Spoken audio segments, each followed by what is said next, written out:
OMG, the T. Okay. 2 cheating situations back to back. Went through a divorce. The woman that he decided to leave me with, they're literally getting married this year. Even though we weren't official, but I actually fell in love with him. Love is a actual drug. The same type of hormones and stimulants that you get released in your body when you do drugs is the same thing when you're in love. Men cheat because they didn't feel like a man in a relationship. Because cheating is so common, we water down the impact that it can really have on a person. Healing is not about perfection. It's about progress. It's a journey and not a destination.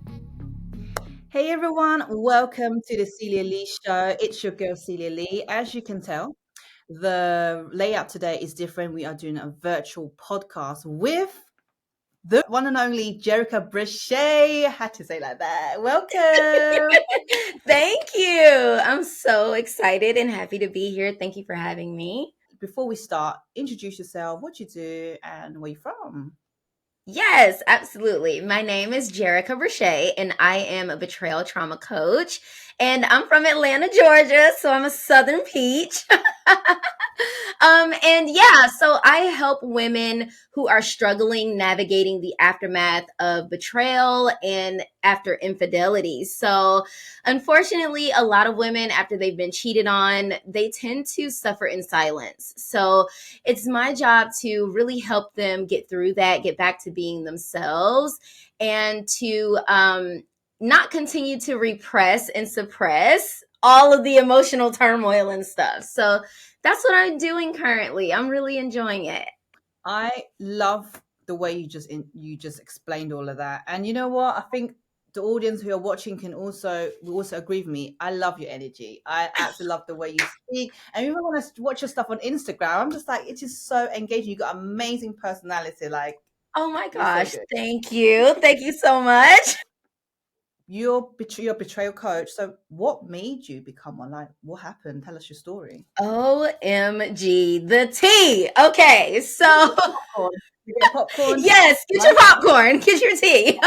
So yeah, y'all, my passion for coaching on this niche specifically definitely is birthed from my own pain. So picture this, 2016, New Year's Eve, and your intuition kicks in. So usually my ex-husband and I would make plans to spend time with his family, but for some reason this year he wasn't making plans. So the energy was already off, but it was cool. I thought we were going to spend a nice quiet New Year's Eve at home.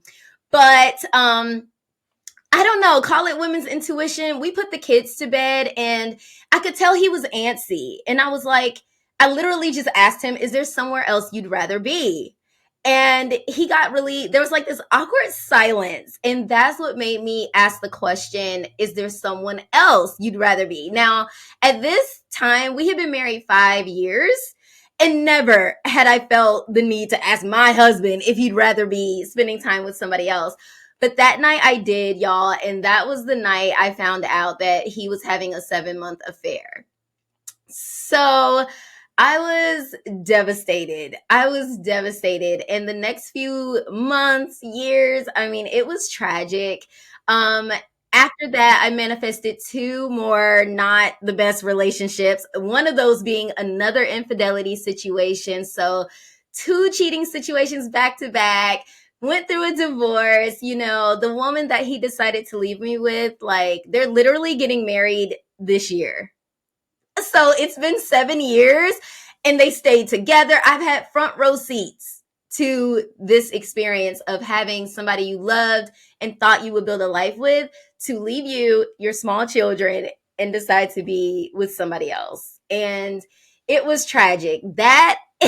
So 7 years from that experience to where I am now, I finally feel like I'm in a place where I can share my journey and the things that I did, the steps that I took that helped me get to this better space. So that's what really influenced me to be a betrayal trauma coach. And did you ask me what betrayal trauma was? Did you want me to break that down?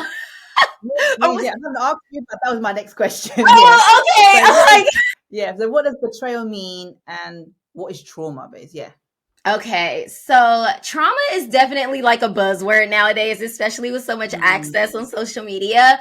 But the way that I like to define it is it's really an unfortunate event that has happened in a person's life, but it's really a very subjective experience. So it's very internal. And so then it's not just the event, it's how the event impacted you personally. And that's very unique to each and every one of us. And I think that's why when you're considering psychological and emotional traumas such as infidelity or betrayal, it can be so disregarded and just disrespected. And because cheating is so common, we water down the impact that it can really have on a person. And so when you're dealing with a psychological or emotional trauma, you don't have the evidence to just physically show somebody, hey, this happened to me and it's hurting me. You don't have it. They have to take your word for it. But if they're not built like you and they don't find what you've been through traumatic, they're not going to really resonate with you. And so a lot of people feel very invalidated with experiences like that. So that's how I would define trauma. Betrayal, I guess the short version would be it's a violation of trust, ultimately. It's that Judas situation, I grew up in the Bible Belt, so the whole Judas, betraying Jesus situation. But, I tell my clients all the time, you can't be betrayed by an enemy. So when we're talking about betrayal trauma, this was a significant relationship. This was somebody that you felt comfortable with emotionally, financially, physically.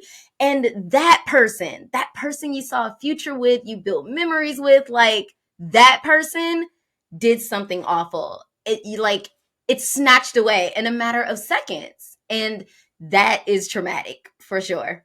So, okay, I'm going to ask you about, go back to the trauma again. So, does trauma necessarily have to be someone that's done something bad to you? What I mean by that is, let's say that person didn't cheat on you, Okay. okay? But person could be they just you to just say, me and this guy we're dating, but then we decided, you know what, it's not serving both of us, so we decided to go separate ways.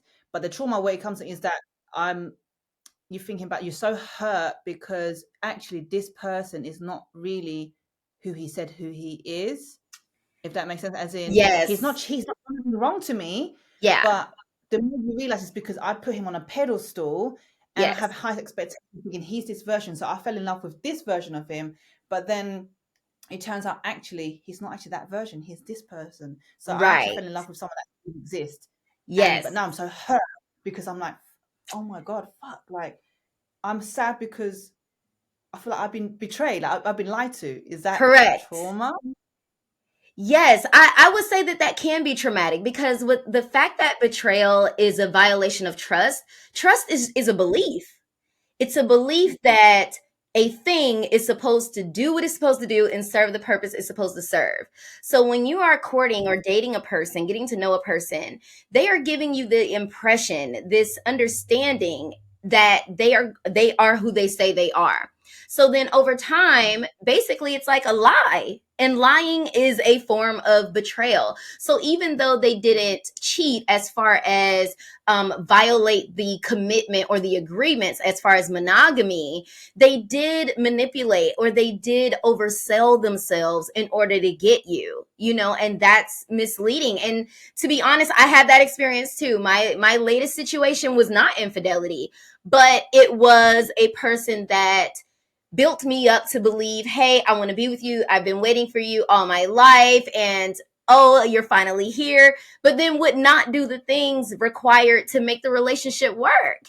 And so it made me feel like I had been lied to or misled because you said you wanted family, you said you wanted these things. And then when it's time to put it to the test, you're a different person. That still qualifies as a betrayal for sure. They lied, they misrepresented themselves. I'm not gonna lie, that's actually my situation. That's what I'm telling you.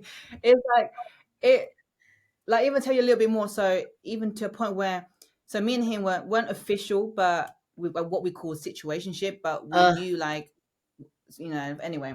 But it got to a point where he was introducing me to his daughter, his daughter mm, as a friend though, things like that. And but okay.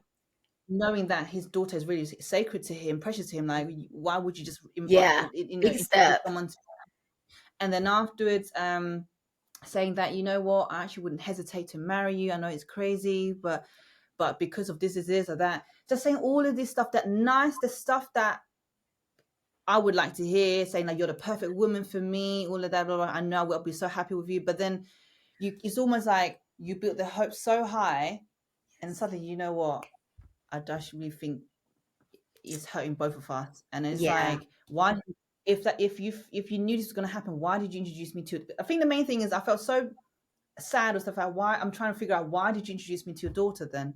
Mm-hmm. Like, that was, yeah. And Yeah. then for a good few months, I was going through it up and down. I was going sad, and I was okay, and I was angry, sad, angry, sad, that, and then, Yeah. so yeah.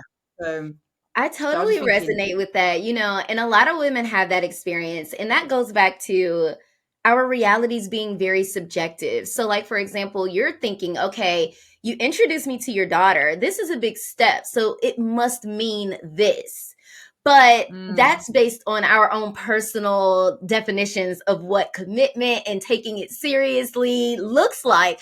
Whereas for yeah, him, guys are guys. They don't think like they're not as protective of our kids as we are. We're not just going to introduce our kids to anybody. But a guy, yeah, they'll get a babysitter off the corner if they can, so it's like, and that can be the downfall when we do have our situationships, is like, we're not really solidifying, committing, or confirming anything. There's this go with the flow vibe because we're not trying to apply pressure and all that.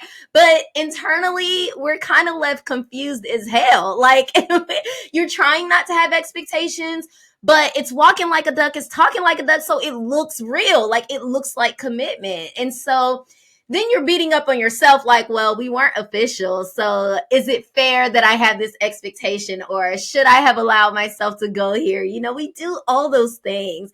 But at the yeah, same time, there is manipulation.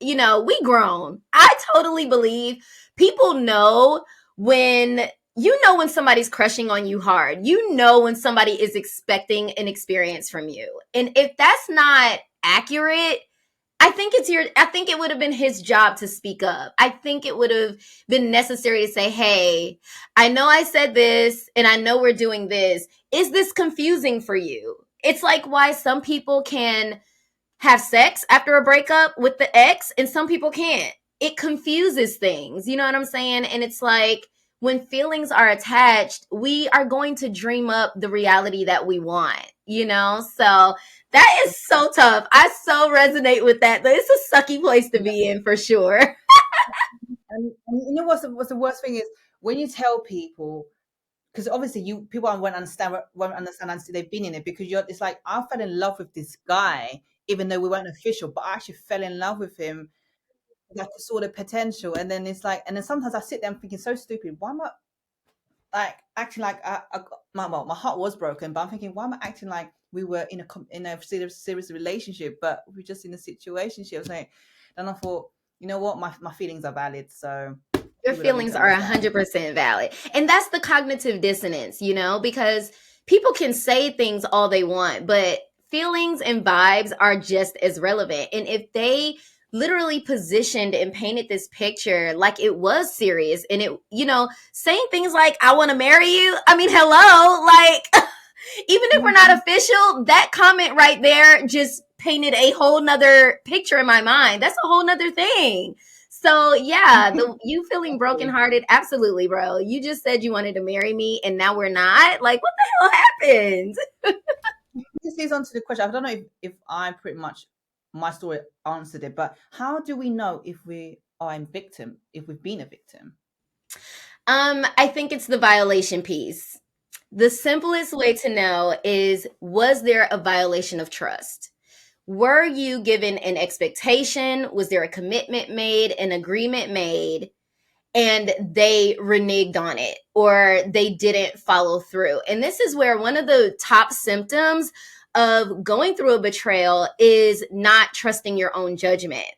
because especially in a situationship, a person will quickly manipulate you and gaslight you. And it doesn't mean that they did it maliciously or with negative intent, but the impact is what it is. So if you're saying things like, yeah, we're going to get married and I see a future with you, and then when I have certain expectations, you're sort of gaslighting me to think, well, why would you think that? Because we're not official.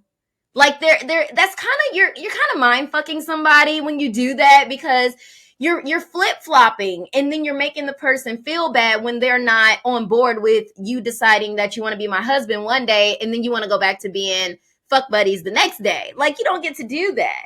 So I think that that's the best way to know is, was there a violation? What did they set an expectation and didn't follow through?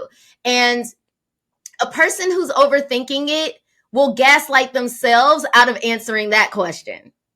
Yeah. And that's where coaching and group support comes in at, because when you're in it, you need somebody outside of you to remind you, like, no baby, you were 100% done wrong. That was not okay. Because that person will have you thinking that you are batshit crazy and you're not. Yeah.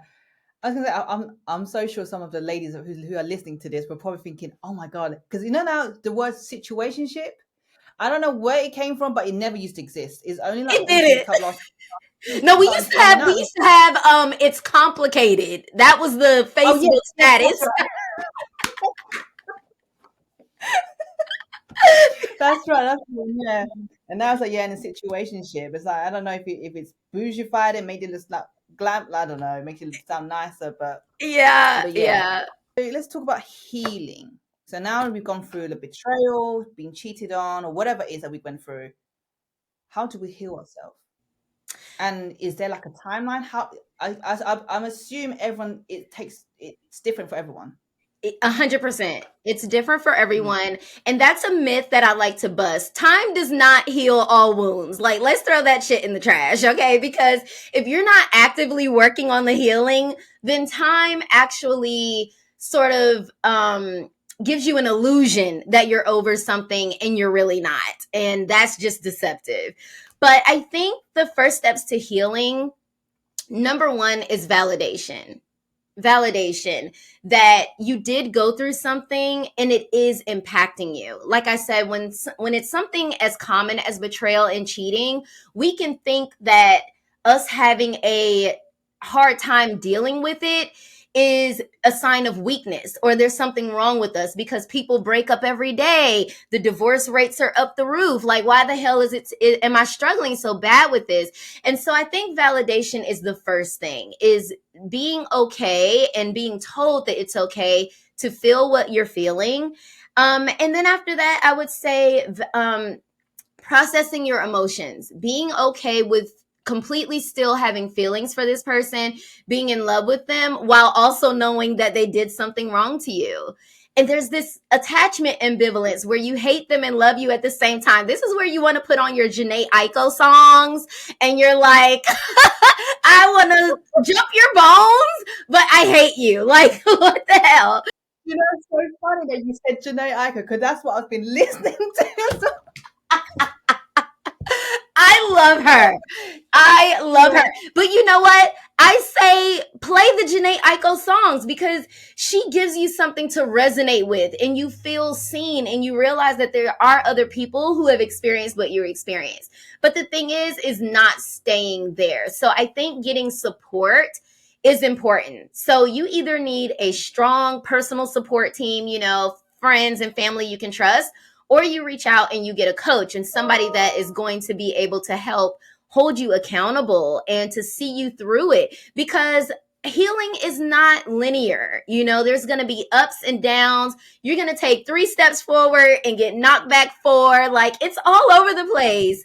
And so I think getting support is the biggest step. And for me, a part of that support includes rebuilding your sense of self-worth, rebuilding trust in yourself, because if you don't even trust your judgment, you're like, how did I miss the red flags? What's wrong with me? How can I pick partners in the future? We got to reestablish that. We gotta get your self-confidence back up and your self-esteem. And so yeah, a lot of the coaching that I do with my clients focuses on that, and I think those are the first steps to healing. So, like, for example, going back to, like you said, the support. You said rebuild the sense of worthiness, the trust with yourself, and confidence. How? Okay, I know people definitely ask, how do I know my worth, though? You know your worth based on value. So the first thing I tell my clients is, number one, you're worthy because you are, because you exist. So when I think about worth, I think about our banking system or our money system, right? The only thing, well, until we turned over into a fiat system, gold was the backing behind the US dollar, right? So the US dollar had worth because of gold. Gold is not anything man made. It is a natural resource that comes from the creator, whatever we want to call that being, right? That is the same thing with our worth. It's not something that we get to choose to have or not have. It is a natural given quality that all of us possess equally. It's just that some of us are aware of it and some of us are not. So I think that in order to see worth, you have to see value. So in order to see the worth in money, you have to understand the value of gold. Well, what makes gold valuable? The things that it can do. It can be a conductor. It does a whole bunch of things, and we can manipulate it and use it in different ways. So what makes us worthy? The things that we're able to do as human beings. Look at the things, the dreams that we can turn into a reality. Look at the things that we can accomplish as human beings. That's what makes us worthy. So the fact that you are alive and breathing, you're worthy. You're here for something, and somebody out here needs it. And so that gives you value. You're valuable because you have limbs if you have them. And if you don't have limbs, then you're going to resonate with other people like you. You're valuable because of you have five senses. And if you don't have five senses, there's other people out there like you that need to hear from you. So it's all valuable. You know what I'm saying? We just have to step outside of our own small world and be able to see that. And that's how you get your word. I love that. If I had the mic, it would be mic drop. I love that way you explain that. It's like so clear and concise. I love it. Thank Um, you. and how do you trust yourself? Because like after you've been heartbroken, I know a lot of women, they'd be like, I'm never gonna trust any man, or I'm not gonna open my heart again, or I'm just gonna guard it, guard it, guard it. And this is what I usually say to them. Correct me if I'm wrong, or let me know your thoughts. I say to them, when you guard your heart, one obviously means you're not healed from the previous incident, and second of all, when you guard your heart, you're blocking your blessings. You're blocking people who want to love you, and you're never going to show up as your true authentic self. So how are you going to experience true love? Yeah, that's how I say. Oh, and you're 100% on the money. I would agree with you. I think that we rebuild trust with a combination of having confidence and the actions that we take. Because the thing about trust is it's a belief. And in order to believe a thing, it has to be reoccurring. So, for example, a belief is just a thought you keep thinking. So there's this reoccurrence that's happening. So with trust is built by the reoccurrence of a thing. So by you taking consistent action, that's how you're going to rebuild trust. But the consistent actions start with you. So the things that you're looking for the partner to do, you should be doing first. So for example, if your love language is acts of service or getting gifts, right? Instead of waiting for somebody else to do it, begin to trust yourself that you can provide it for yourself. Go buy yourself a gift. Go do some acts of service for yourself that make you feel good. Go take yourself to the spa. Because once you are confident that you can meet your own needs, then you won't be so reliant on others, and you'll be a bit more open. But you have to be consistent because that's what builds up the trust. Remember, trust is a belief that something is reliable. So you have to be showing up for yourself consistently, I think, to build that trust. And like you said, if you are building up walls, you're not going to let anyone in. But it doesn't make sense to let that wall down if it's not safe to do so. So all of the healing that we do is going to be done privately, internally. I tell my clients, like, working with me is like going to like a healing center, right? You come in, you're broken, and I'm going to help guide you. We're going to get you doing like your physical therapy, right? We're going to get you walking again, and all of that. And then once that's been done, I'm going to discharge you. It doesn't mean that when you're discharged from like the hospital, you're not perfect, right? Like after you have a baby, you're getting wheelchaired out of that sucker, right? You're going to have a prescription. There's this aftercare papers that you get. So I want people to understand, women to understand, that with healing, it's not about perfection. It's about progress. It's a journey and not a destination. So when you get discharged from Jerica's Healing Center, it's not going to be perfect, but you're going to be able to stand on your own 2 feet. And as long as you implement the things that you learn, you'll be able to sustain. And I think that that is what supports like rebuilding that self-trust. It starts with you.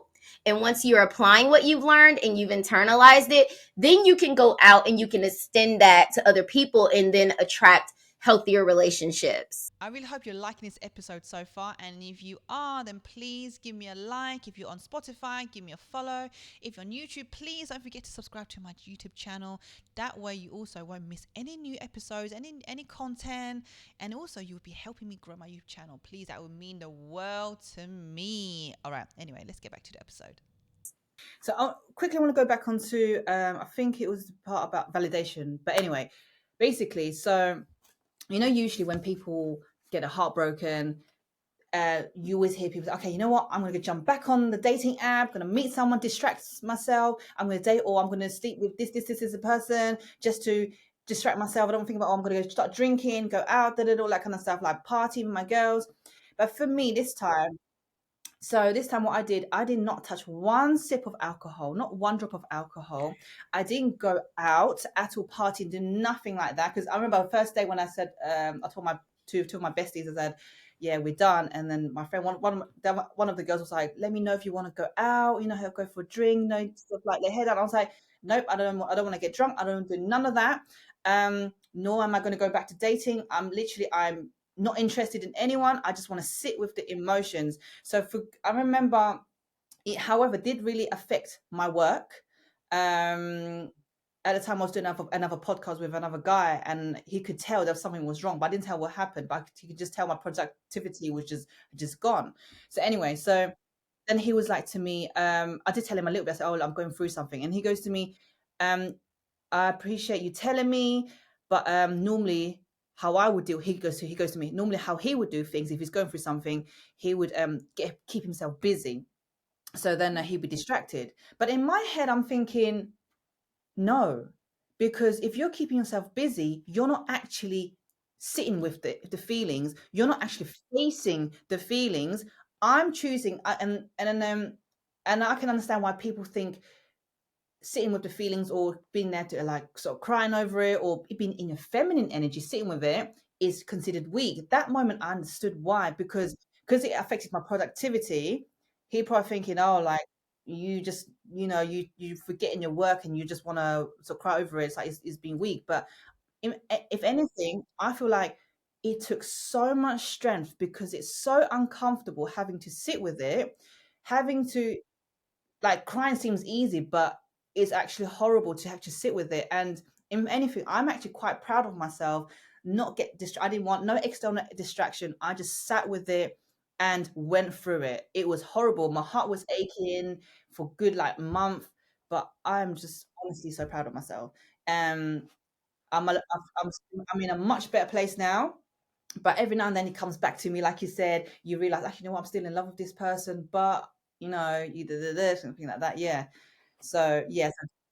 So this is how I've, like, basically how I dealt with it. And do you agree with me saying like you don't need the distraction? Yeah, I'm so proud of you. Like that is awesome. And that's a very mature and hard thing to do, especially when you're trying to get your heart and your mind to be on the same page. Your mind knows what you should do, but your heart would love to get that old thing back. I remind people love is a actual drug. The same type of hormones and stimulants that you get released in your body when you do drugs is the same thing when you're in love. So to think that you can just cold turkey that, no, it's like a process of withdrawal, and some of us succumb to it and we need to go get another hit. So we do the booty calls and all the things, the hot girl summers and all that. And you're right, like those hot girl summer moments are distractions. And to be quite honest, that is a very masculine way of dealing with emotions. Typically women will do the emotional thing first and party later. Men tend to want to party first after a breakup, and then you see them fall apart later. And I think that it's very important to deal with that, because when you actually heal, you are up leveling for the next relationship. That you've truly disconnected and closed the door on that chapter of your life, and it's safe to move forward.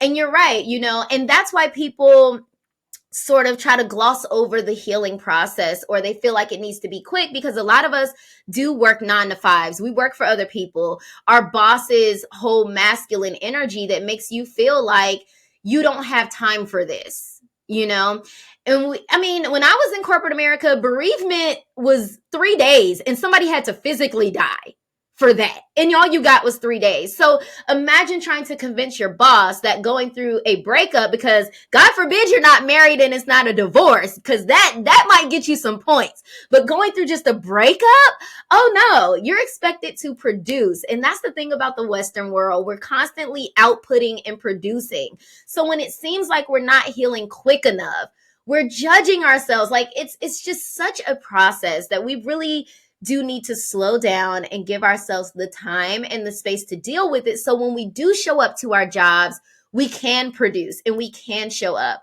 But if we are using unhealthy coping mechanisms like drinking or partying consistently or rebound dating, we're not dealing with our issues, and we're going to remanifest those same patterns, and it'll be a new partner. So they'll have a new face, but it'll be the same issues because you have not resolved and you have not learned the lesson. So by clearing that out and just allowing it, and that's the thing about emotions, emotions are visitors. They're meant to serve as indicators to communicate something to us that we need to know. They're meant to come in, give us a message, and then go. But when we ignore them, that's when they linger. That's when they settle, and it ends up causing anxiety and depression and paranoia and trust issues and all of that, because we weren't listening to our inner guidance, our inner GPS. And I don't guilt trip anybody who struggles with that, because at the end of the day, who wants to sit through pain? When we have a headache, we go grab the Tylenol and the ibuprofen. We do not want to deal with pain. So we're so used to just quick microwave fixes. So it can be very hard to go through a breakup and to literally allow yourself to sit with it. And there can be shame with it, and so you're fighting off shame, you're fighting off guilt, and it's really a lot. But if you allow yourself to just go through it, you'll totally come out on the other side more whole and more ready to take on the next relationship. And when you've suppressed your feelings, the symptoms will reveal itself. You'll have the walls up. Your boundaries will either be too porous or too rigid. So you're either going to turn into a ice bitter queen full of resentment, and your standards are so high that no person could ever meet them, or you turn into the huge people pleaser, and it's, well, I'm going to get rid of any aspect of myself that I think could be rejected. I'm going to become whoever you want me to become because I'm so desperate for somebody to love me. One of those two things tends to happen. And if you fall in either of those categories, that's a huge indicator that you have not processed some of either some childhood stuff or stuff from your previous breakups and relationships. Yeah, I agree, because it makes me think of some of my friends, my girlfriends. They're like, when I told them about this guy, a couple of them was like, oh, men are trash. Men are just weird. Men are like, they've just so many negative comments about men. And I'm just like, it just makes me, I'm thinking, no, you're just not healed from your previous relationships, things like that. And I say to them, men are not trash. No. The man you was dealing with was trash. Yes. But you can't say the whole like gender is trash. It's not. It's just it's them. So and then made me think of that, like how like you said, bitter and things like that. And I just like sometimes I'm thinking, because I preach a lot about self-love and letting go and all of that. Yes. And I was thinking, I wish you have. Does my messages not gone through to you for you to understand that? You know, the people Yeah. close to us never think that we're qualified to do what we do. They take the most convincing, which is so sad. It's so ridiculous. But speaking of letting go and being bitter, if y'all have seen the movie Frozen, the Disney movie Frozen, what did Elsa have to do? She had to let that shit go. She had isolated herself and built up this whole castle of ice walls and put monsters out there to stop anybody from getting close to her.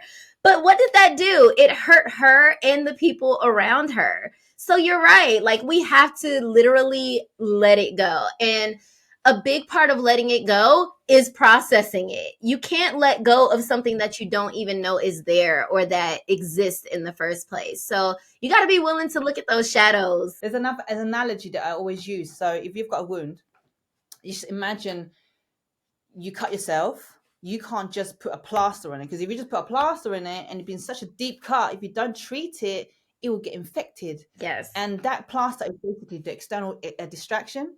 And after the distraction's gone, the feeling's going to come up anyway, and then you're going to feel it even more. So then it's like me saying, like, yeah, so then you just put plaster, you don't deal with it properly, you don't disinfect it, it will get infected, it will hurt even more, it will get worse. That's good. I love that. I often say that people are out here putting Band-Aids on things that need surgery. You need surgery, just rip that thing on out. I want to ask you a more personal question. How did you heal yourself, and how long did it take you? Oh my gosh. It has taken me, I would say, I really started feeling completely healed and good probably the past 2 years. So it's been a 7-year journey, but those first 5 years were gruesome. They were gruesome. I did the rebound dating. I let go of my boundaries. I gave up aspects of myself to try to get somebody to love me and to treat me how I wanted to be treated. I trauma bonded with men, but was calling it chemistry. Well, yeah, y'all have a lot in common. You're both fucked up, and you haven't done the work to heal yourselves. So, but we'll be thinking, oh, we have so much in common. There's so much chemistry. Yeah, hell yeah, all the messed up stuff. But yeah, I've been through all of that.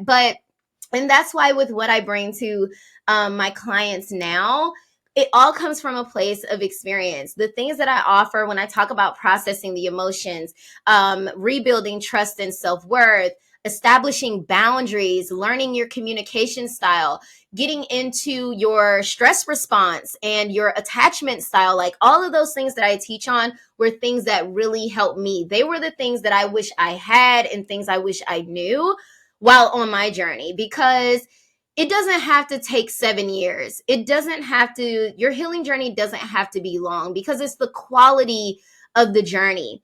And so, by getting that support, you get to really fast track your journey. You get to take a shortcut and just skip all the BS. It's like getting the cliff notes, and so I did a lot of the things that I shared with you. I had to sit with it, just like you said. I had to do some inner child work because my wounded inner child was showing up in my relationships.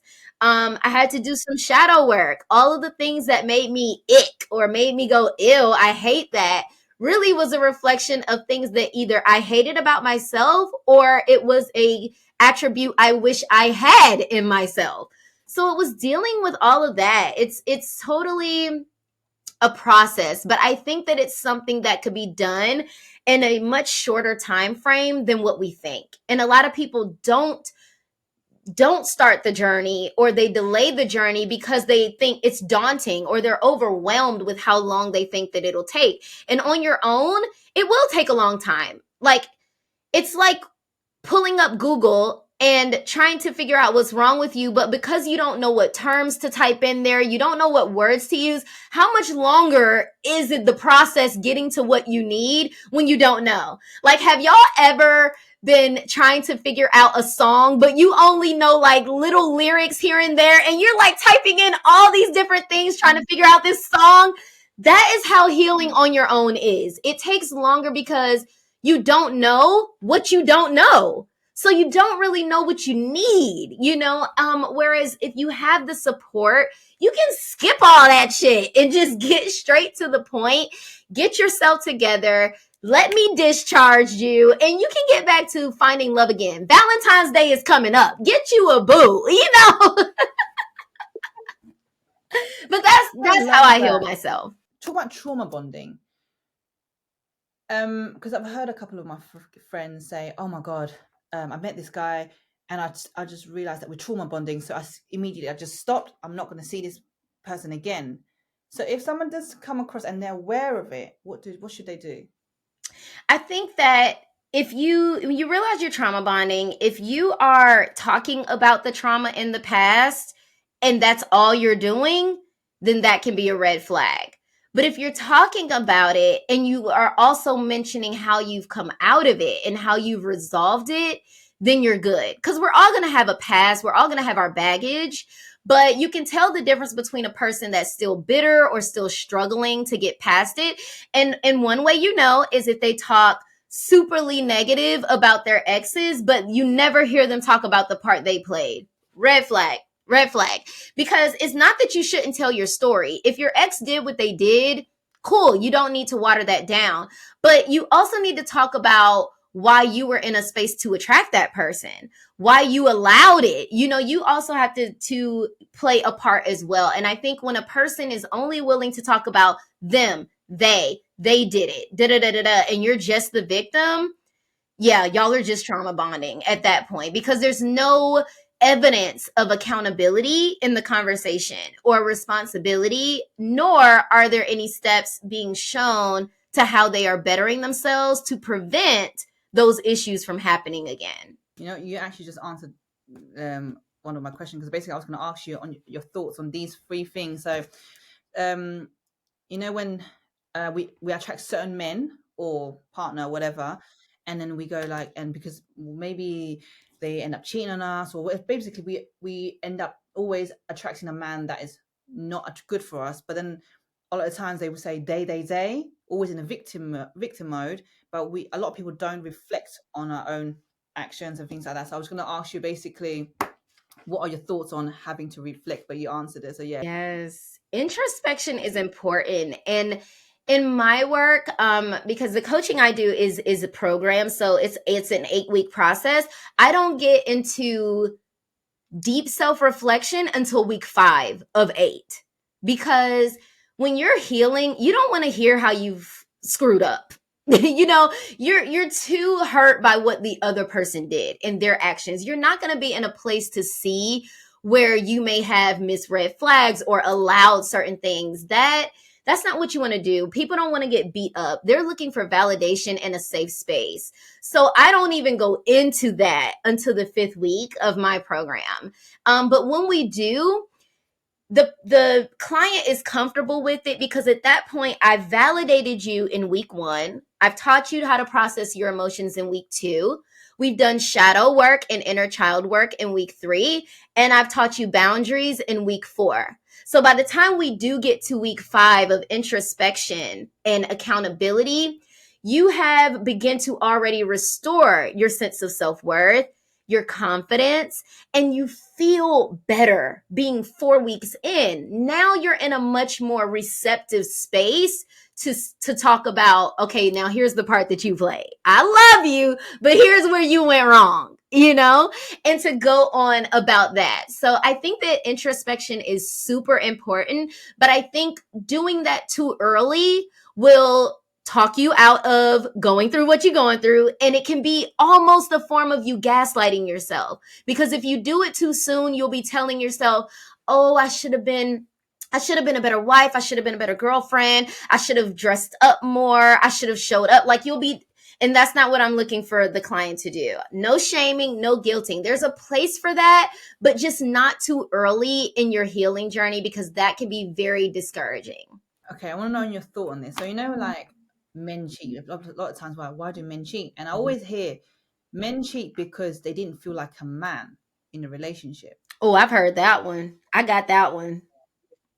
Yeah. So this was guy. So the first guy I dated after my divorce, that was what he told me. When he cheated, was that I didn't make him feel like a man. How we feel about ourselves is an internal job, and a person's inability to be faithful says everything about them and their character and nothing about you. Okay, the most affluent, rich, beautiful women by Western standards have been cheated on. Okay, look at the celebrities. All we got to do is pull up Real Housewives of whatever, or look at any celebrity. A lot of them have been cheated on. A lot of them. And they have money, they have beauty, they have talent, like all of these things. So to me, a person cheats because they choose to. They either have needs that are not getting met. And so instead of working it out with their partner, they decide they're going to just be selfish and I want my cake and eat it too. So I'm going to keep you and I'm going to go get this itch scratched over here as well. And I think that we have to be willing to have those conversations for both partners about where we truly are when it comes to dating. If you're in your hot girl era, or if he is on his fuckboy stuff, that's fine. Go find other people that want to do what you want to do. The problem comes when you position yourself to be ready to be committed and you're not. So for me, that's why with my clients, I work with women who are not looking to go back after cheating. I work with women who are moving on, because in my opinion, there's no reason for the cheating. There's therapy, there's divorce, there's breakup, there's effective communication, there's books, there's you can get help. There's no reason to cheat. If you need to cheat, leave the person, break up with the person. It's just unnecessary to feel like you need to damage a person on your way out the door. But you have a lot of people who are selfish. There's things about you that they like, and that's why they want to hold on to you, but they want this as well. And to me, that's an emotionally immature person, because we have to understand that most of the responsibility of fulfillment lies on us, not our partners. And you have to understand you'll never get 100% out of any person. So you got to figure out what your values are and what it is that you're willing to accept from your partner, knowing you're not going to always get 100% all of the time. We attract a certain type of man because we have unresolved issues, because there's something in us. Until we learn from it, then we start to attract the right man. 100%. I agree with that. And that gets definitely more into the woo side of coaching for sure. But it's valid. It's valid. We attract what we are. Like attracts like. And when I reflect over my relationships, I can 100% see some of my attributes in them. And the problem is when the not so good parts about them is also in you, but it's being used on you. So you don't like it and it doesn't feel good, So I definitely think that when we don't process our traumas, we don't heal from our previous relationships, we're going to remanifest those same issues and patterns. Because here's the thing, if you had healed and learned, you would be able to see certain red flags. You would enforce and maintain certain boundaries. There's certain ways that you would be moving differently. And because you're moving differently, you're going to attract differently. But if you're showing up as the same person, you think the same way, your beliefs are the same, you're negative and bitter, you're going to attract those people, because you're going to miss all of the signs that would say this isn't the person that you want. But you're resonating with that toxicity because you still hold that toxicity. So I 100% believe that we attract where we are. I also agree. I always say to people, there's a reason why you continuously, because when, again, women always go, oh, all men are trash. Why do I keep attracting same type of men? And I do say to them, well, maybe you should look within yourself. But also, another thing is, this is again personal experience. So after I've done all the change, all the healing work, all the inner work, and went through celibacy, knowing that the self-love, levels gone up, knowing that exactly what I want, what I don't want, what I want in a man. And obviously I met this guy. Now, he literally is everything that I said I want in a man, like both spiritual, have same values, same morals. We're both into fitness, all of that kind of, basically pretty much we're almost the same. Yeah. But then just unavailable, basically, if you can say it that way. And then it got me thinking, okay, so is the universe trying to tell me you can absolutely have the kind of man that you want, but just not now? Or is that it's still something I need to work on? But from this experience, what I do know that it helped me, although like I'm grateful for the experience, although it was painful, but I learned about self-love. Yes. What I learned is that self-love isn't easy. Self-love isn't just about, saying affirmation, not just taking yourself on a date, things like that. It's more than that. It can be painful. Sometimes you boundaries, basically. Sometimes you have to say no to a situation, even though it's hard. And that is where self-love is. And that's what I learned from this. So I'm thinking maybe, yes, the universe is telling me that you can have the man that you want, that you've been wanting, been like looking for, those one you described, but you still got to work on your self-love. Maybe I'm just thinking maybe that's what it is. Yeah, but and it sounds like that you 100% learned the lesson, because I think that self-love, having boundaries is a form of self-love. Having standards is a form of self-love. Because after you've gone through the healing and you've rebuilt yourself, we protect the things that we value. So when we value ourselves and we value our worth, we are going to protect that. And so it's like, yes, you check off all my other boxes. But if one of your foundational values is commitment or monogamy, then the minute that he did not want to make things official, unfortunately, that was your indicator to say, okay, damn, everything else but this is out of alignment with me. And then being honest about how important that part is. So yes, if us being able to have a title and being official is actually something important to me, then all of the other things don't matter, because even though he checked off all of those other boxes, what it boiled down for you at the end of the day was we're still in a situationship. It was like, gosh, I've got all the other things, but the major thing that I wanted is the commitment. And that's the one thing he's unavailable for. So I think you learned that part. And it's like, I'll tell you, there's this guy that asked for my phone number at this party a few weeks ago. And he's like, we should hang out. But I had my kids that weekend. I was like, oh, I'm not available. And nothing for 2 weeks. He doesn't call, he doesn't text, but he sends this message to me on Instagram, like complimenting me or whatever. And again, that comment, we should hang out sometime. So this time I propose a day. I'm like, okay, I'm available Friday. And he basically goes, darn, I'm not available Friday. But he doesn't propose another date. And I did not hear from him the rest of the weekend. That was an opportunity of the universe saying, now, Jerica, you know the kind of guy that you want. This guy already can't set a date, and he cannot commit to following up. He was supposed to call me so that we could work out details. He never called. Cilia, I'm not talking to this man again. We have nothing else to talk about, because what I'm already seeing is that you're breadcrumbing me. You're giving me little things here and there to get me to respond to you. But you're not committing to nothing. You won't set a date. And you won't call me so that we can actually talk. So imagine if I were to look over that, get in a relationship with this guy, he doesn't do what he says he's gonna do, and he doesn't commit to things. So I would then find myself super frustrated in a relationship with that guy, but the red flags were during the talking stage. He's already shown me he won't do it. So I'm protecting my worth and value. It's been 7 years of healing. Ain't no way I'm about to deal with a guy that's like this. So I cut it off. And I think a part of the healing for women is being okay with being single and realizing that when you have standards, it takes a little bit longer for that right person to come along.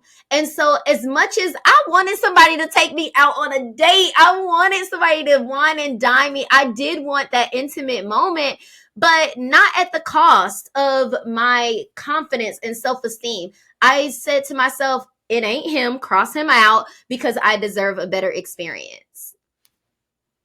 I want to tell you about my experience, recent experience, man. And I was so proud of myself. Similar to what you just said. So after this, like, still going through. Well, healed a lot now. Still going through it though. The heartbreak. Okay. Anyway, just like 3 weeks ago, a guy messaged me. But I'm so just give you context. I met this guy like a year and a half ago in Austin, Texas. Okay.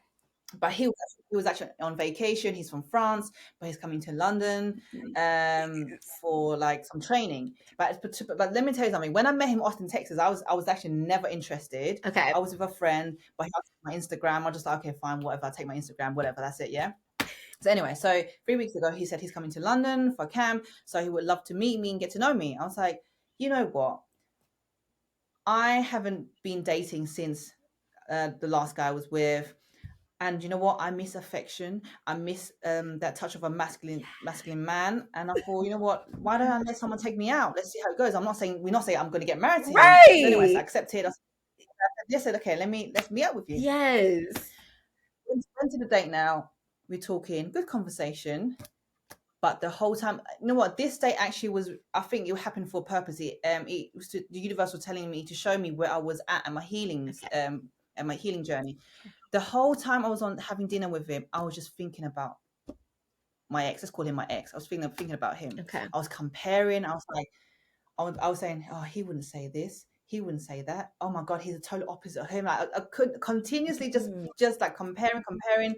And then afterwards, towards the end of the night, I was just like, this guy's not for me. I'm just not attracted to him. I'm not going to force myself. As much, he was affectionate because he's French. So he was very affectionate. Yeah. And I enjoyed it. I was like, that's not doing for me. So I knew deep down inside, I know the old me would have like, you know what, fuck this. Let me just have a little, maybe like a short-term relationship with him, or just, you know, have sex with him. But now the new me now, I'm just like, I see sex as being very sacred. Yes. I'm not letting anyone my body just like that unless I'm connecting with you. Yes. And I'm just like, no, I just like, this is where the confidence is. Why I said this is why I say to my clients as well. When you have self-love, when you really truly love yourself and know your self-worth, that's where the confidence come in. The confidence, as in like, the confidence will help you be like, I don't need to have sex with you. I don't need you to be in a relationship, because I know my divine man will come. Yes. So yeah. 100%. I love that. And I wonder if it's possible for the future. Are you open to a little bit of coaching? So I'm curious if in the future, because I don't want you to be thinking about your ex while you're on dates, but I think what this has shown you is, can you extract the characteristics that you did like about your ex that you would like to see in another guy? So, for example, if you like an intellectual guy, somebody who can intellectually stimulate you or mentally stimulate you, so can he hold conversation?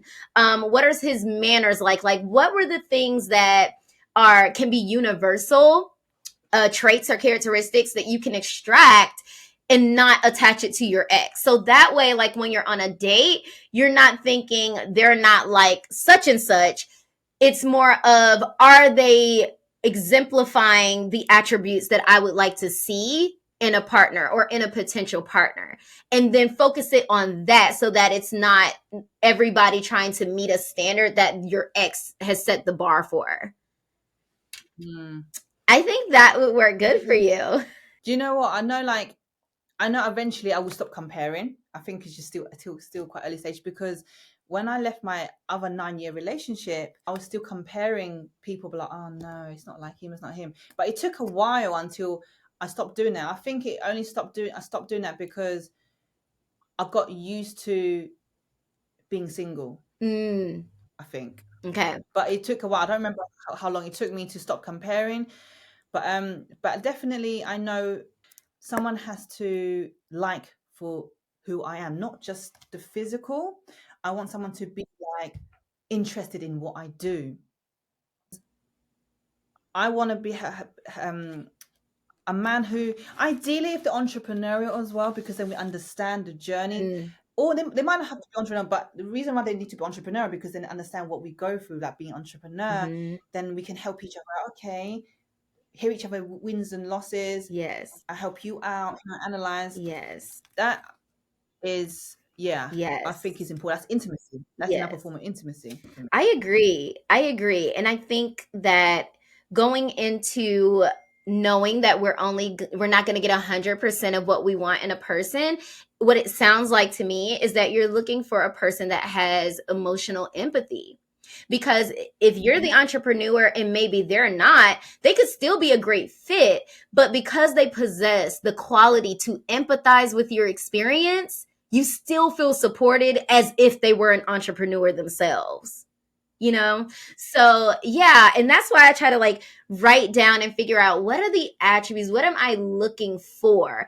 Because even though a person that lets you know that a person who doesn't look like they could be a match actually could be a great fit, because they hold the capacity, they have the willingness to want to see you. So it's like they're not going to know right away like your love language, for example, but there's a difference between a person who doesn't know your love language and they don't care to find out, versus a person who doesn't know it but they're constantly checking in with you to say, hey babe, I did this for you, like did that cover that area for you? How did that work for you? A person who is willing can go such a long way. And those attributes and characteristics and qualities are so good because no relationship stays the same. So if they possess those, that means that as the relationship grows over time, they will be able to adapt and grow to the new levels of the relationship as it evolves. Because if you have it, you can have it in any setting. But if you can only be who you are when there's a certain environment set for you, that's an issue. Because if we go from struggle love to rich and famous love, these are two different experiences. And if you're the common denominator in the experience, so if you don't have it in here, then you're not going to have it anywhere. And because we don't know where our relationships are going to always go, we don't really know the future, it's good to make sure the person possesses those qualities. That way, they're taking it with them no matter where y'all's journey goes in your life. But if you can only be you when you are a dope boy and you selling in the streets, and that's the only time you can be a businessman, we got a problem. Because why can't you take that same quality and put it into a business for yourself that's legit? You know what I mean? So I've definitely, at least in my journey, I have tried to focus more on what are the attributes and qualities this person has that can translate to different experiences and different levels in life. I want to know more about. So you had a 9-year situation. We know about who we're calling our situational ex guy. The 9-year relationship. No, the 9-year relationship. Yeah, 9-year relationship. So he was the 9-year relationship? Oh no. So 9-year relationship was like my second boyfriend. So that's official. Okay. But the guy we just broke up with, we were in a situationship for about 8 months. Okay. 9 months. Yeah. Okay. Yeah. Gotcha. But we were friends before. But yeah. Okay. Okay. Cool. So I want to know, what were some of the things that you felt like you struggled with when you were having those feelings of betrayal with the situational guy? What feelings did I have, you say? Yeah, like what was the hardest part that you struggled with? Him not showing up for me. So he was basically breadcrumbing. It got to a point I realized, you know what, this guy's breadcrumbing me. But when he's with me, when we had to spend time together, he's there 100%. And it was almost like I felt like it was mind fucking me when he's not around with me. It's like, I don't hear from you. Okay, when I send you a text, it doesn't really flow. And then he always says, I have your back. I got your back. But you don't have my back when you only have my back when it's convenient for you. So, and whenever he lets me down, so for example, most of the time it'd be communication. So we might have agreed to meet on this day, come to that day. For some reason, because it happened a few times, I lost the trust. So when it comes closer to the day, I'll have anxiety. I'll be like, okay, I wonder if we're actually going to meet today. I'll text him, hey babe, I'll be meeting. Yeah. he doesn't text back until like 2 hours later. He'll be like, yeah, sure. Or it's either 2 hours later or just before we meet or after we supposed to meet. He goes, sorry, babe, I couldn't make it. And it's like, I can't make it or whatever, something happened. It's like, if you say you respect me this much, you care about me, you will tell me regardless. So you're telling me you didn't know that you couldn't make it to meet me. So these things like this, like, yeah, letting, like, just, I don't know, the lack of respect. I feel like there was a lack of respect and just not showing up for me. I so resonate with that. That's how I felt with the breadcrumbing guy that was like, let's hang out. It's like, where's the respect for time here? Like, because he was supposed to call me so that we could set up a date. And it's like, nobody is too busy where even if something came up, like you can send a text and just literally say, hey, something came up, but I still want to schedule something with you. I told this guy, I'm like, at the end of the day, we make time for the things that we want. We make time for the things that we value. So like the fact that you can't even respect me enough to do that, like, says a lot. And I was so proud of being able to realize that had nothing to do with me. It was a reflection of him. I'm still worthy of a bomb ass partner, even though this guy couldn't commit to a damn date, you know?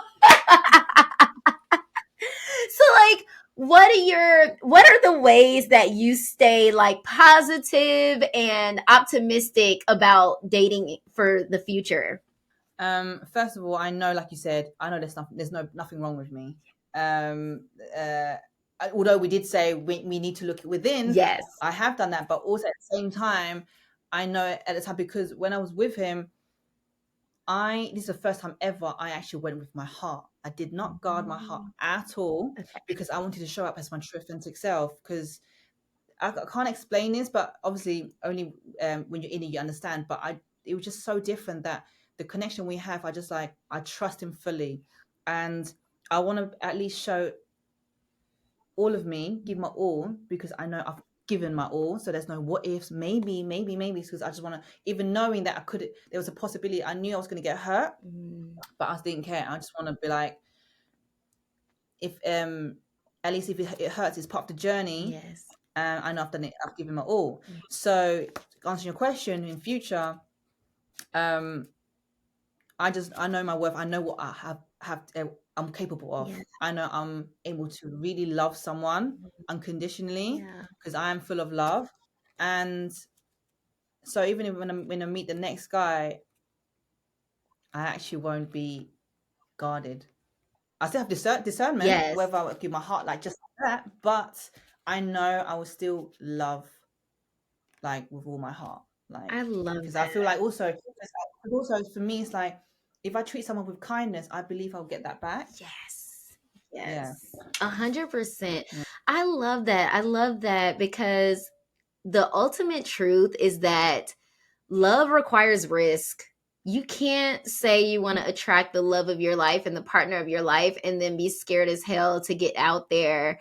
And it's just a risk that we're willing to take, you know? But I it's something I tell my clients too, is that security and safety is sort of an illusion in a lot of ways. We think we're so hyper independent and we just do everything for ourselves and we rely on ourselves. And I beg to differ. Everything is risky because we're codependent on each other. Like, I was telling my friend the other day, you can think that because you can get in your car that you own and go to the store and buy food with your money that you earn, that, oh my gosh, I'm so independent. But who built the car that you drove to get there? Who built the roads that you drive on to get there? Who planted and grew the produce for you to even buy when you got there? Not you. So it's like, where we think we're so independent and life is so like not risky, it's very risky. I think 2020 with COVID showed us that nobody is as secure as they think they are. Like, life could change in a millisecond. And I think realizing it like that made me feel more comfortable. Like, sometimes you just got to say fuck it, and you just got to jump out there and try some things and be willing to learn along the way. And if it isn't one partner, it'll be another partner. Like, there are fish in the sea for sure. And I think what it is that in today's society, there's a pressure, especially for women, like I need to get married at this age, have babies at this age, da da da. And if you don't, especially when we come from like, an ethnic background, like being a Chinese girl, I remember going to Hong Kong back home like 2 months ago. I went home, and then my uncle was like, "Are you married yet? You better hurry up and get married because otherwise people won't want you." It's almost just settling for the sake of settling. It's like no, I'm happy. I'm happy to wait for my man, for my king. Exactly. And when we shift our focus from focusing on the destination and just enjoy the journey, like enjoy the journey of being single. And it's like, as soon as we're not really thinking about it because we're just enjoying life, that's when the manifestation of the relationship is able to come. And so, yeah, enjoy the process. Oh my God, I loved it. I really enjoyed this. Me too. This was so awesome. I've had such a good time with you, Cilia. Oh my gosh, you're such an awesome person. Oh, thanks. And I love your accent, by the way. Like the way you talk. Like, I just really love it.